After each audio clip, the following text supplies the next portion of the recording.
Yo creo que después de lo que hemos estado estudiando hasta ahora, nos queda claro, o por lo menos debería ser así, de que el hombre no puede de ninguna manera alcanzar por sí mismo la salvación. No hay forma.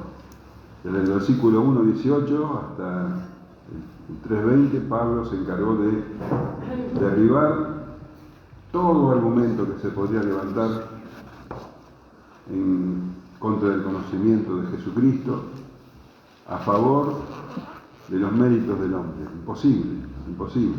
Fíjate cómo empieza el versículo 1:18. Porque la ira de Dios se revela desde el cielo contra toda impiedad e injusticia de los hombres que detienen con injusticia la verdad. La ira de Dios sobre los hombres. Y esa ira es justa porque el hombre no tiene excusa. Y lo demostró Pablo hablando de los paganos, no tienen excusa, los judíos tampoco, nadie. Y Pablo dice, ni siquiera nosotros podemos pensar que somos mejores que ellos, porque nuestra naturaleza somos pecadores, todos. Y culmina esa sección tan dura, tan fuerte, hablando de estas citas que estuvimos viendo el jueves pasado, donde deja muy en claro, dice, como está escrito, no hay justo ni aun uno. No hay quien entienda, no hay quien busque a Dios. Todos se desviaron, algunas se hicieron inútiles. No hay quien haga lo bueno, no hay ni siquiera uno. Y habla de lo que decimos, de lo que hacemos. No hay manera en que nosotros podamos aspirar de alguna forma, presentarnos delante de Dios, justificados por nuestros méritos. Entonces Pablo dice, ¿qué pues? ¿Somos nosotros mejores que ellos? En ninguna manera, pues ya hemos acusado a judíos y a gentiles que todos están bajo pecado. Un panorama sombrío, deprimente. El hombre está perdido, sin esperanza. Se va irremediablemente al infierno y se lo merece.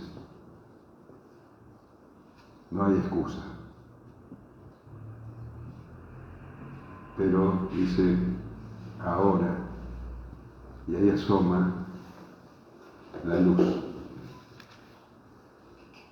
Un brillo que ya se vislumbró en los versículos 1, 16 y 17, que habla, ¿te acordás? Del Evangelio. El Evangelio es poder de Dios para salvación, del judío primeramente y también del griego, porque en el Evangelio, ¿cómo es? La justicia de Dios se revela por fe y para fe. Como está escrito, el justo por la fe vivirá. Después de esos dos versículos maravillosos viene todo este panorama sombrío y ahora viene el maravilloso pero ahora. Entonces, el brillo que había comenzado a vislumbrarse en esos dos versículos, 1, 16 y 17, ahora empieza a resplandecer en todo su esplendor. Pero ahora, aparte de la ley, se ha manifestado la justicia de Dios, testificada por la ley y por los profetas. La justicia de Dios por medio de la fe en Jesucristo para todos los que creen en Él. Porque no hay diferencia, por cuanto todos pecaron y están destituidos de la gloria de Dios, siendo justificados gratuitamente por su gracia mediante la redención que es en Cristo Jesús, a quien Dios puso como propiciación por medio de la fe en su sangre, para manifestar su justicia a causa de haber pasado por alto en su paciencia los pecados pasados, con la mira de manifestar en este tiempo su justicia, a fin de que Él sea el justo y el que justifica al que es de la fe de Jesús. ¿Dónde pues está la jactancia? Queda excluida. ¿Por cuál ley? ¿Por la de las obras? No, sino por la ley de la fe. Concluimos pues que el hombre es justificado por fe sin las obras de la ley. ¿Es Dios solamente Dios de los judíos? ¿No es también Dios de los gentiles? Ciertamente también de los gentiles. Porque Dios es uno, y Él justificará por la fe a los de la circuncisión y por medio de la fe a los de la incircuncisión. Luego, ¿por la fe invalidamos la ley? En ninguna manera, sino que confirmamos la ley. Bueno, el pero ahora. Pero ahora todo ese panorama sombrío cambia. Algo ocurrió. Y vemos asomar el maravilloso rostro del Señor Jesús. Eso fue lo que ocurrió. Entonces, ese panorama sombrío queda atrás. Pero ahora, aparte de la ley, se ha manifestado la justicia de Dios testificada por la ley y los profetas. Dios vino al rescate del pecador, de aquel que estaba perdido, de aquel que no tenía esperanza. Bueno, la única manera en que pueda ser rescatado es que Dios lo haga. ¿Y sabes qué? Lo hizo. Ahora, ¿por qué lo hizo? Bueno, es algo que no vamos a poder comprender plenamente, creo que nunca. Pero la cuestión es que lo hizo. Lo hizo. En Romanos 5:6 leemos: porque Cristo, cuando aún éramos débiles, a su tiempo murió por los impíos. Ciertamente, apenas morirá alguno por un justo, con todo pudiera ser que alguno osara morir por el bueno. Mas Dios muestra su amor para con nosotros en que, siendo aún pecadores, Cristo murió por nosotros. Muestra su amor. ¿Cómo entender ese amor? Ese amor por los pecadores, por aquellos que lo negaban, que lo rechazaban. Vos y yo. ¿Cómo entender ese amor? Es tan inexplicable para nosotros ese amor que Pablo, en la carta a los Efesios, ora, dice que dobla sus rodillas, para que podamos comprender lo que es imposible de comprender. O sea, que vamos a comprender hasta cierto punto, pero es algo inexplicable. Efesios 3:14 dice: por esta causa doblo mis rodillas ante el Padre de nuestro Señor Jesucristo, de quien toma nombre toda familia en los cielos y en la tierra, para que os dé conforme a las riquezas de su gloria, el ser fortalecidos con poder en el hombre interior por su Espíritu, para que habite por la fe en vuestros corazones, a fin de que, arraigados y cimentados en amor, y escuchad, seáis plenamente capaces de comprender con todos los santos cuál sea la anchura, la longitud, la profundidad y la altura, y de conocer el amor de Cristo que excede a todo conocimiento. Conocer algo que excede a todo conocimiento, para que seáis llenos de toda la plenitud de Dios. Y acá tengo que rescatar algo, hermanos, nunca lo vas a conocer solo. Fíjate cómo dice: para comprender con todos los santos. Es algo que se comprende en medio de la iglesia, no hay otra manera. ¿Cómo vas a comprender el amor fuera de la iglesia? ¿Cómo se va a manifestar el amor de Dios fuera de la iglesia? No hay manera. Entonces, con todos los santos es la manera de comprender lo que escapa a todo entendimiento. Solamente es algo que aceptamos, que creemos y que nos gozamos en el amor de Dios. Así que Pablo dice: pero ahora, en este momento estratégico de la historia. Ese ahora es desde el momento en que Cristo pisó esta tierra y llegó a la cruz. Dice Gálatas 4:4: pero cuando vino el cumplimiento del tiempo, ahora, en el tiempo específico de Dios, cuando vino el cumplimiento del tiempo, Dios envió a su Hijo, nacido de mujer y nacido bajo la ley. Jesucristo vino y ahora entonces se manifiesta la justicia de Dios. La justicia de Dios. Porque en el Evangelio ¿Qué es lo que se revela? La justicia. ¿Qué? Por fe y para fe. La justicia de Dios, que es aparte de la ley. Para que no se puede obtener tratando de obedecer la ley. Es una justicia aparte de la ley. Efesios 8 dice, porque por gracia sois salvos por medio de la fe, y esto no de vosotros, pues don de Dios, no por obras, para que nadie se gloríe. Esto es aparte de las obras, aparte de la ley. Pero cuidado, porque se manifiesta ahora, pero no es algo nuevo. Esto es algo que ya había sido testificada, dice, por la ley y los profetas. Y Pablo ya lo nombró en el versículo 1:17, un pasaje del Antiguo Testamento. Como está escrito, el justo por la fe vivirá, citando a Habacuc. Y hay otros pasajes, como por ejemplo Génesis 15:6, sobre Abraham. Y creyó a Jehová y le fue contado por justicia. La justicia por la fe. En el Salmo 32:1 dice, bienaventurado aquel cuya transgresión ha sido perdonada y cubierto su pecado. Bienaventurado el hombre a quien Jehová no culpa de iniquidad y en cuyo espíritu no hay engaño. Ahora se manifiesta la justicia de Dios por medio de Jesucristo. Pero hay algo que tenéis que entender, porque yo he comprobado que hay un error generalizado entre muchos evangélicos. ¿Sabes que muchos evangélicos entienden que Dios hizo a Adán y Eva y que todo estaba perfecto hasta que, pecaron? Algo que Dios no esperaba. Y entonces, para solucionar ese problema, es que tuvo que enviar a su Hijo muchos años después. Como que enviar a Jesucristo a solucionar ese problema es el plan B de Dios. El plan A era que, Adán y Eva no pecaban y todo estaba bien. Eso es un error tremendo, porque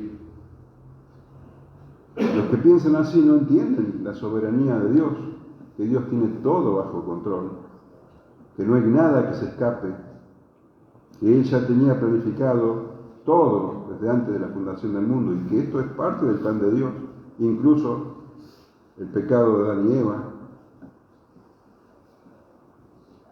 Dios es soberano absolutamente, perfectamente soberano.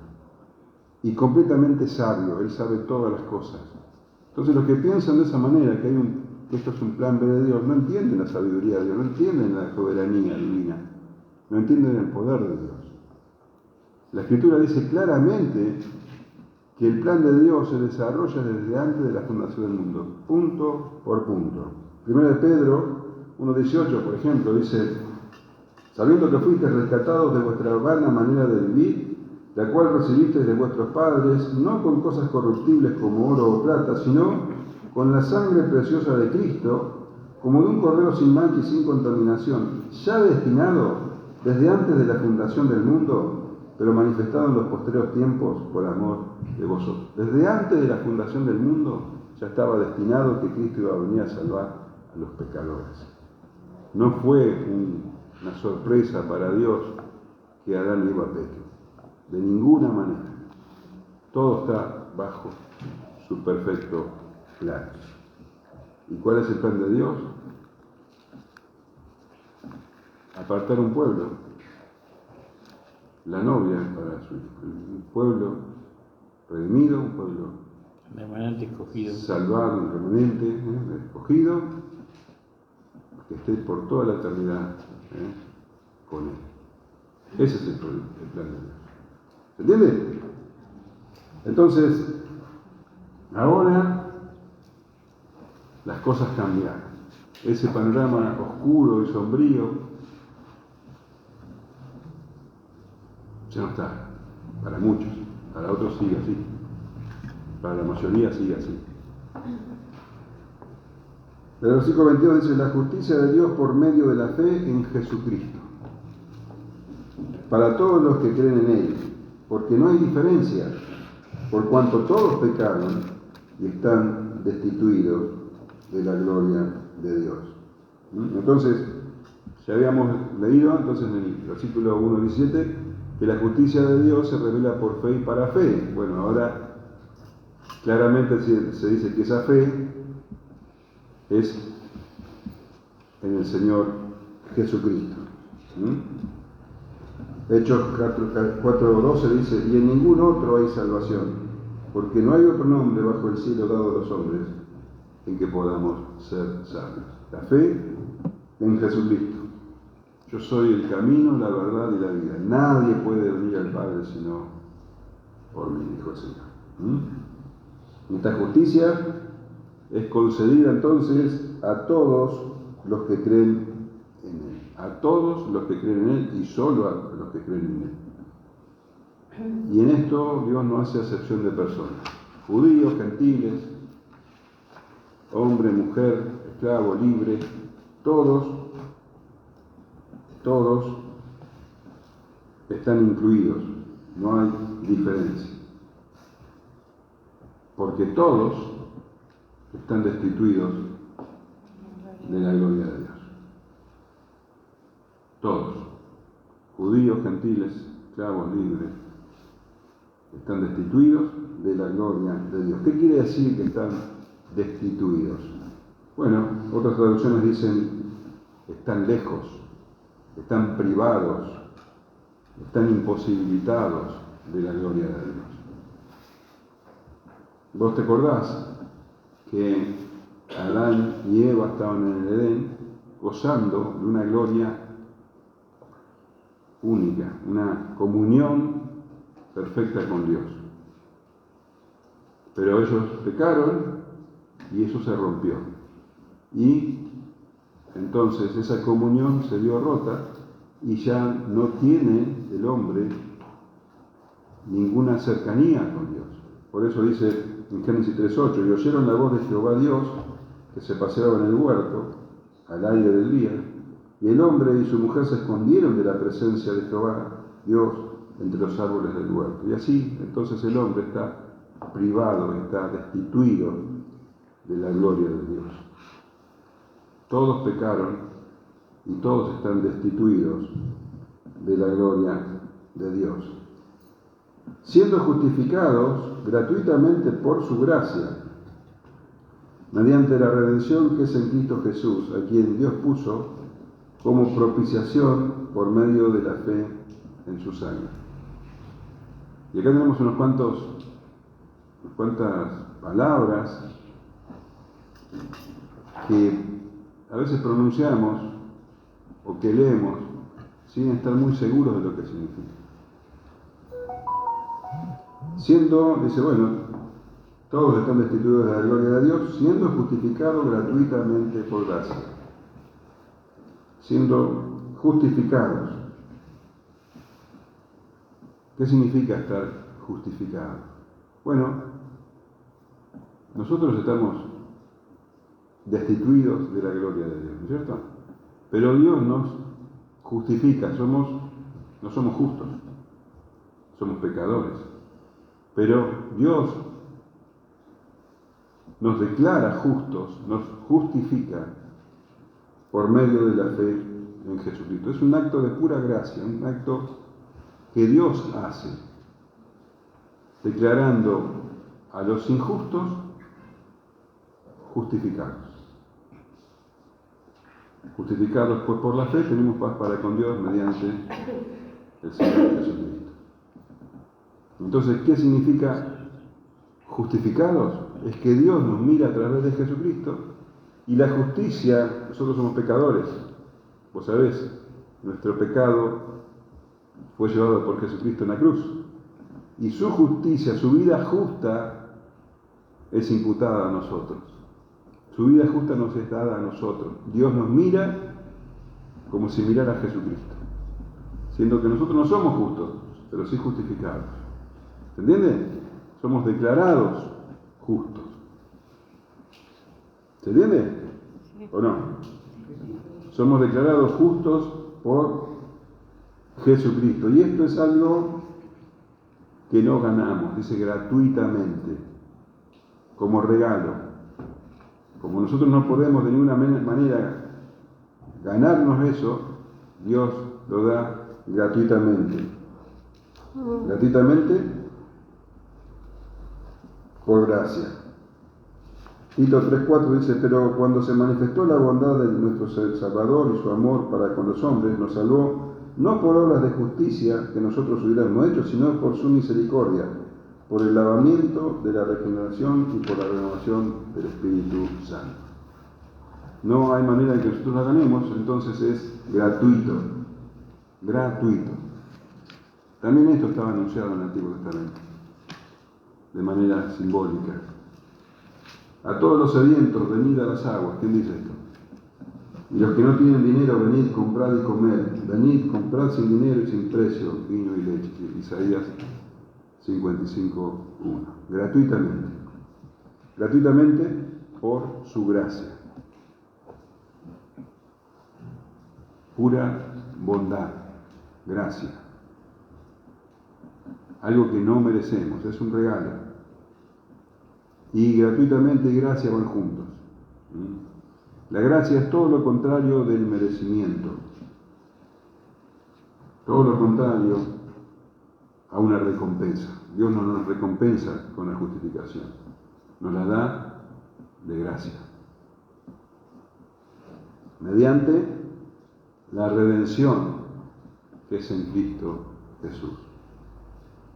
Entonces la justificación es por gracia, mediante la redención. Fue gratuita para nosotros, pero dice que hay una redención. ¿Qué quiere decir redención? Redención quiere decir pago de un rescate. Cuando en la guerra un ejército tomaba prisioneros a soldados enemigos, esos soldados podían ser redimidos si alguien pagaba el rescate. Lo mismo con los esclavos. Si alguien pagaba la redención de ese esclavo podía quedar libre, pero alguien tenía que pagar. Y nosotros, esclavos del pecado, en condenación, alguien tuvo que pagar nuestro rescate. Y ese fue Jesucristo. Mediante la redención que es en Cristo Jesús. Jesús nos compró. Somos su propiedad. Pablo escribe a los Corintios, 1 Corintios 6:20, porque habéis sido comprados por precio. Glorificad pues a Dios en vuestro cuerpo y en vuestro espíritu, los cuales son de Dios. Entonces, si vos has sido redimido por el Señor Jesús, le perteneces a Él. Amén. ¿Sí? Entonces, ¿cómo es el tema? Entonces fuimos declarados justos por gracia, gratuitamente para nosotros. Pero alguien tuvo que pagarlo. Jesucristo. Él pagó el rescate por nosotros. Aleluya. ¿O no? Gloria a Dios. Ese fue el precio. Dice, mediante la redención que es en Jesucristo, a quien Dios puso. Dios puso. Jesús fue designado por Dios para hacerlo. A quien Dios puso, dice, como propiciación por nuestros pecados. Dios Padre, Dios Trino, designó a Jesucristo, Dios Hijo, para llevar a cabo este plan maravilloso. Y en Juan 6:38 el Señor lo dice, porque he venido del cielo, no para hacer mi voluntad, sino la voluntad del que me envió. Y esta es la voluntad del Padre del que me envió, que de todo lo que me diere no pierdas nada, sino que lo resucite en el día postrero. Y esta es la voluntad del que me ha enviado, que todo aquel que ve al Hijo y cree en Él tenga vida eterna, y yo le resucitaré en el día postrero. Este es el plan. Y dice que Dios lo designó, Dios lo puso como propiciación. Acá tenés otra palabra, propiciación. ¿Sabes lo que es propiciación? Propiciación es un sacrificio para aplacar la ira de Dios. Los pueblos paganos constantemente hacen sacrificios para aplacar la ira de sus dioses falsos. Pero el único Dios verdadero no es un Dios furioso que está ansioso por derramar su ira sobre aquellos que lo han ofendido. No. Dios dio la manera, tomó la iniciativa para aplacar esa justa ira. Él lo hizo. La ira de Dios es justa y está sobre los hombres. Y esa ira debe ser aplacada para que el hombre pueda ser salvo. Y Él dispuso entonces que su ira justa fuera apaciguada nada menos que por su propio Hijo, su Hijo amado. ¿En favor de qué? De personas pecadoras. Entonces,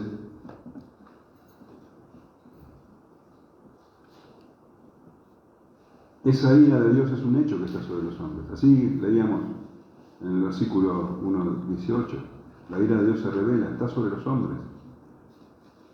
Juan el Bautista le decía a los judíos de su época, y a los escribas y fariseos sobre todo: generación de víboras, ¿quién nos enseñó a escapar de la ira venidera?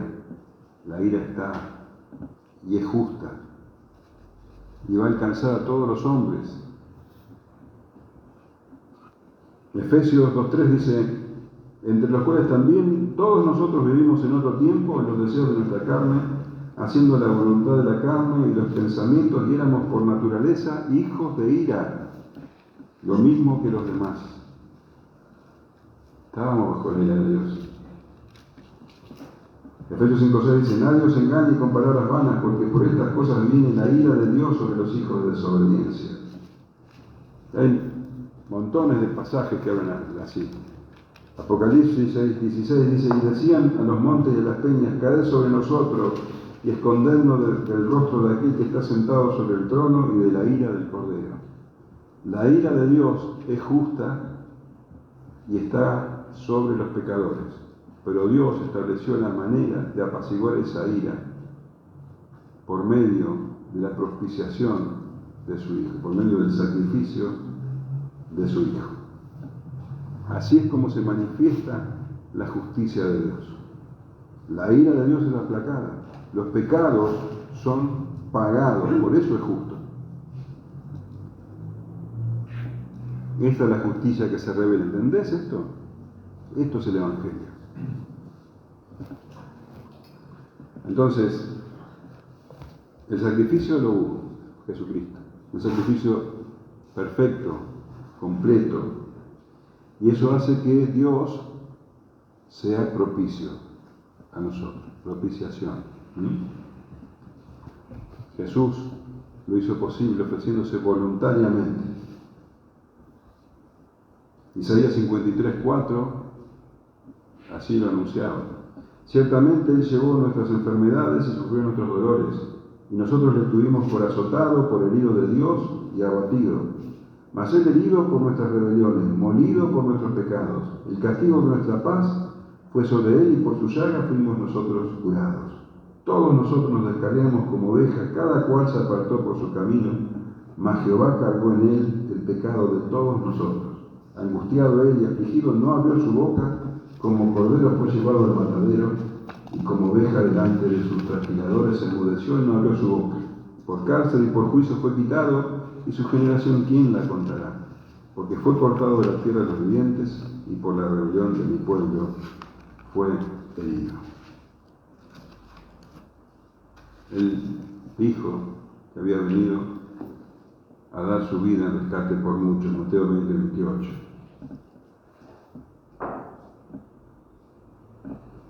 Cuando hacemos la cena del Señor recordamos sus palabras, porque esto es mi sangre del nuevo pacto que por muchos es derramada para remisión de los pecados. Muchísimos pasajes que hablan de esto. Voy a leer uno de los más claros, Hebreos 9:23. Fue pues necesario que las figuras de las cosas celestiales fuesen purificadas así, pero las cosas celestiales mismas con mejores sacrificios que esto. Porque no entró Cristo en el santuario hecho de mano, figura del verdadero, sino en el cielo mismo, para presentarse ahora por nosotros ante Dios. Y no para ofrecerse muchas veces, como entra el sumo sacerdote en el lugar santísimo cada año, con sangre ajena. De otra manera le hubiera sido necesario padecer muchas veces, desde el principio del mundo, pero ahora, en la consumación de los siglos, se presentó una vez para siempre y por el sacrificio de sí mismo para quitar del medio el pecado. Y de la manera que está establecido para los hombres que mueren una sola vez y después de esto el juicio, así también Cristo fue ofrecido una sola vez para llevar los pecados de muchos y aparecerá por segunda vez sin relación con el pecado para salvar a los que le esperan. Muchísimos más pasajes, pero bueno, creo que la idea está clara. ¿Vos te acordás que en el lugar santísimo está el arca, no?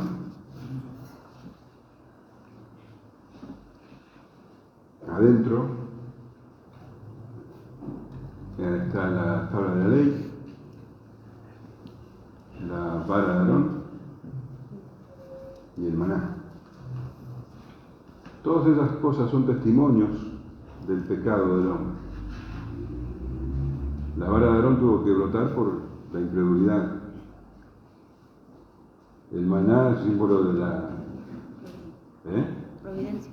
Sí, de la providencia, pero también los hombres cuando la recibieron se quejaron, la inconformidad del hombre. Las tablas de la ley, por supuesto, están a causa del pecado.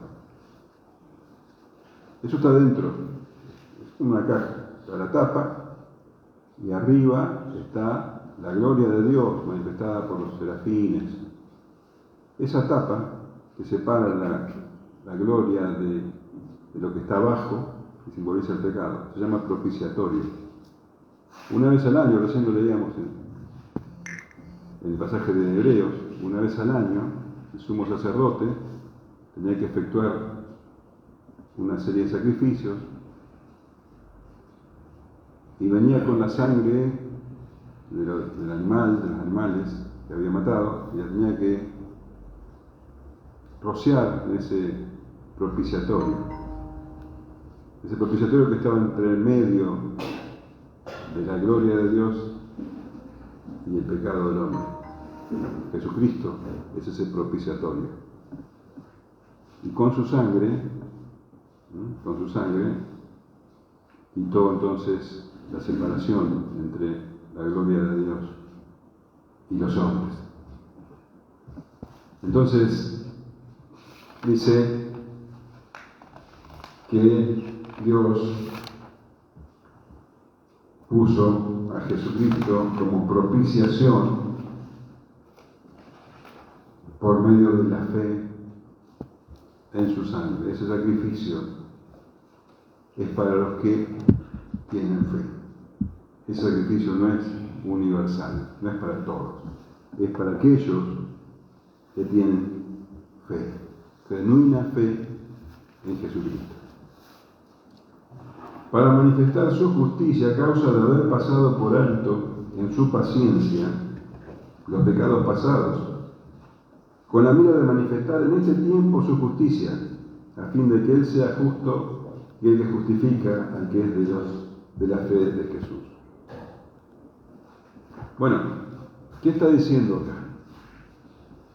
Está hablando de los que vivieron antes de la cruz, los que pecaron antes de la cruz. La pregunta es, ¿qué pasó con ellos, con los santos del Antiguo Testamento? ¿Dios fue injusto al no hacerles pagar por su pecado porque Jesucristo todavía no había llegado? Y acá nos explica lo que sucedió. Dice que en su paciencia Dios pasó por alto sus pecados. No es que los perdonó, no es que se olvidó de sus pecados, sino que en su paciencia los pasó por alto. ¿Qué significa esto? Que Dios temporalmente aceptó los sacrificios de animales que hacían aquellos que verdaderamente tenían fe en el que iba a venir. Aceptó esos sacrificios como si fuera un pagaré. Jesucristo todavía no había venido, pero Dios en su paciencia, dice, pasó por alto sus pecados, remitiéndolo al futuro, porque dice, con la mira de manifestar en este tiempo su justicia. Dios estaba diciendo, bueno, por ahora no los castigo, los paso por alto, acepto estos sacrificios, porque Él sabía lo que iba a pasar en el futuro. Y cuando Jesucristo vino y murió en la cruz cargando los pecados, también cargó con los pecados de los que habían pecado en el pasado, perdón la redundancia. ¿Se entiende? Entonces, la cruz no solamente mira los pecados de la cruz en adelante, sino también para atrás, de todos aquellos que tuvieron fe genuina. ¿Se entiende? De su remanente escogido, de Abraham, de Isaac, Moisés, y bueno, y todos aquellos, los profetas, todos aquellos que hayan tenido fe genuina y que hayan hecho esos sacrificios, comprendiendo que esos animales representaban su pecado y que esos animales estaban muriendo a causa de sus pecados. Entonces Dios, en su paciencia, pasó por alto hasta la cruz. Y en la cruz fueron pagados. Y así Dios le dio entrada a esos santos también al cielo. ¿Se entiende? Entonces la cruz apunta hacia atrás y apunta hacia adelante, salvando a todos los santos, tanto del Antiguo Testamento como del Nuevo Testamento. Y fíjate, por eso dice, a fin de que Él sea justo, porque si hubiera simplemente olvidado los pecados de David, los pecados de Isaías, Él no hubiera sido justo. Pero los pasó por alto en su paciencia, mirando hacia adelante, mirando hacia la cruz. Y así entonces, esos pecados fueron pagados efectivamente por Jesucristo. Y entonces Él es justo, sigue siendo justo, y el que justifica a los de la fe en Jesucristo. Así, mirá lo que dice Isaías, recién lo leí, 53:6. Todos nosotros nos descargamos como ovejas, cada cual se apartó por su camino, mas Jehová cargó en él el pecado de todos nosotros. ¿Se entiende? Tremendo, ¿no? Solamente Pablo lo recalca y lo recalca a los que son de la fe en Jesucristo. Y el que justifica a Dios al que es de la fe en Jesús. El Jesús verdadero, el Jesús de la historia, el Jesús de la Biblia, el Jesús que nació en Belén, que murió en la cruz, que fue resucitado y ascendió a los cielos y ahora gobierna con poder hasta su regreso. Ese Jesús. Porque hay muchos que confiesan tener fe en Jesús, pero no es el Jesús bíblico. Esos no encuentran justificación, esos no tienen salvación. Y pregunta Pablo, ¿dónde pues está la jactancia? ¿Queda excluida? ¿Por cuál ley? ¿Por la de las obras? No, sino por la ley de la fe. Entonces, como el hombre no puede lograr por sus propios méritos la salvación, entonces no se puede jactar. Y Pablo, mirá la pregunta que hace, queda excluida la jactancia, ¿no es cierto? ¿Pero por qué? ¿Por las obras de la ley? No, porque lo que hace, si vos pensás que podés ganarte la salvación por las obras, entonces sí te jactarías. Porque el hecho de ganarse la salvación hace que el hombre sea cada vez más orgulloso. Los fariseos eran muy orgullosos porque creían que eran merecedores de la salvación. Entonces, las obras de la ley lo único que hacen es aumentarle el orgullo a la gente. Pero la salvación, la justificación por la fe, humilla. La justificación por la fe nos hace ver que nosotros no podemos alcanzarlo, que no lo merecemos, y eso nos mantiene humildes. Pues mirad, hermanos, dice Pablo a los Corintios, 1 Corintios 1:26, vuestra vocación, que no sois muchos sabios según la carne, ni muchos poderosos, ni muchos nobles, sino que de lo necio del mundo escogió Dios para avergonzar a los sabios, y de lo débil del mundo escogió Dios para avergonzar a los fuertes, y lo vil del mundo y menospreciado escogió a Dios, y lo que no es para deshacer lo que es, a fin de que nadie se jacte en su presencia. ¿Quién se puede jactar? En otra parte dice, ¿qué tienes que no hayas recibido? No hay lugar para la jactancia. Concluimos pues que el hombre es justificado por la fe sin las obras de la ley. Y ahí tenemos la conclusión.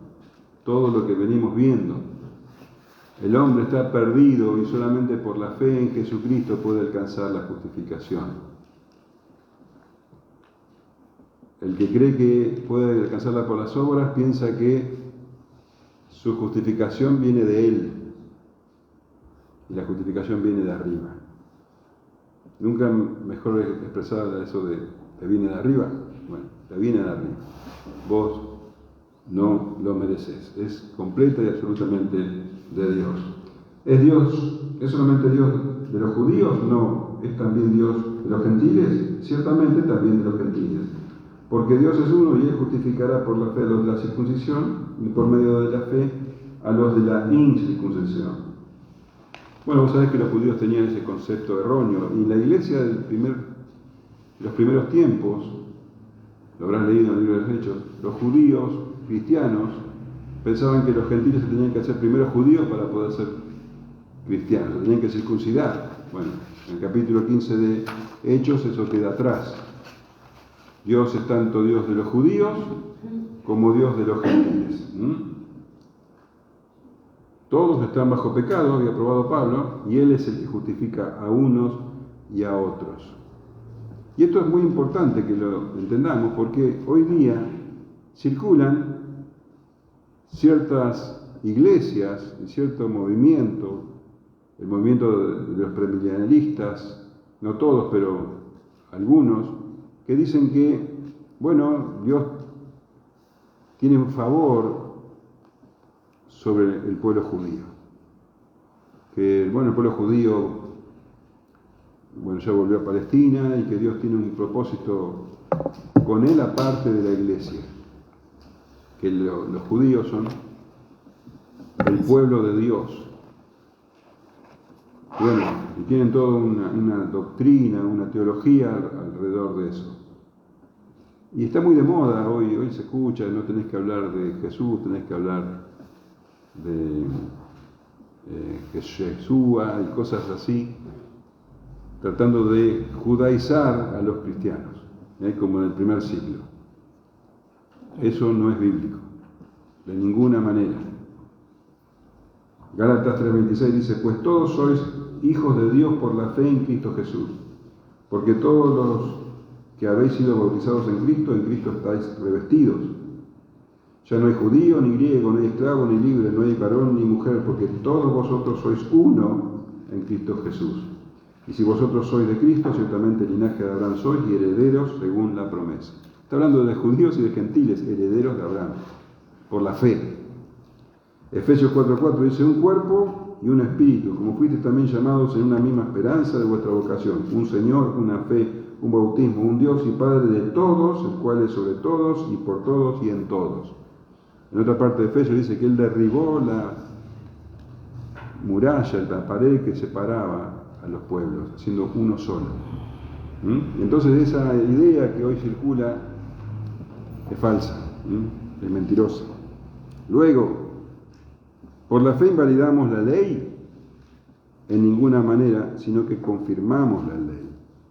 Bueno, se podría decir que Pablo hace tanto énfasis en la gracia, en la fe, entonces la ley no sirve para nada, es inútil la ley.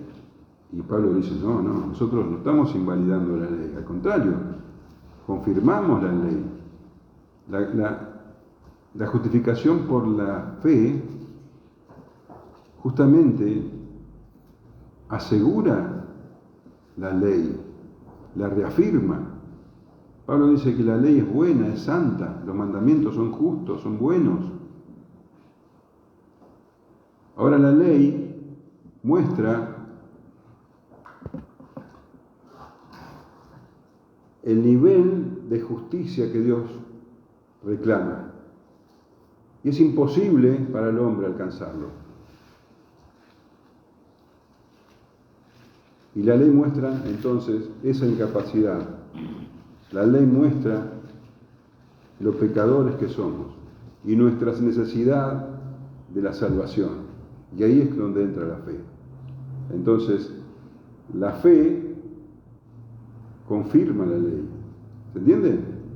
La ley es buena y muestra lo que Dios espera de nosotros. Y nunca lo vamos a lograr. Por eso, la ley nos muestra que necesitamos un Salvador.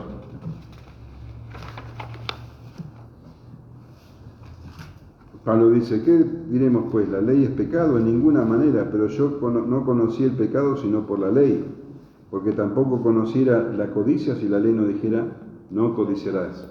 La ley nos muestra nuestro pecado y nos muestra nuestra condición. Y la justificación por la fe es la manera en que Dios revela su justicia. Esta justicia maravillosa que no merecemos, pero que tuvo un costo altísimo. La sangre del Señor Jesús. Y hermanos, no podemos acostumbrarnos a esto. Porque el Señor Jesús, el Santo, 3 veces Santo, vino al mundo para justificarnos. Y verdaderamente cargó con tu pecado y con el mío. Es una verdad que excede nuestro conocimiento, como el amor de Dios. Pero no te acostumbres, no menosprecies, no pisotees esa verdad. Y no solamente Dios nos perdonó los pecados, que ya es impensable, es algo verdaderamente admirable, sino que además nos abrazó como a sus hijos. Somos hechos hijos de Dios. Todo eso por la redención que es en Cristo Jesús, por la fe en Él. Pablo decía en 2 Corintios, gracias a Dios por su don inefable, inexplicable, impensable. Gracias a Dios. No lo entendemos plenamente, pero gracias a Dios. Amén. Justificados por la fe tenemos paz para con Dios por medio de nuestro Señor Jesucristo, porque aquí también tenemos entrada por la fe a esta gracia en la cual estamos firmes y nos gloriamos en la esperanza de la gloria de Dios.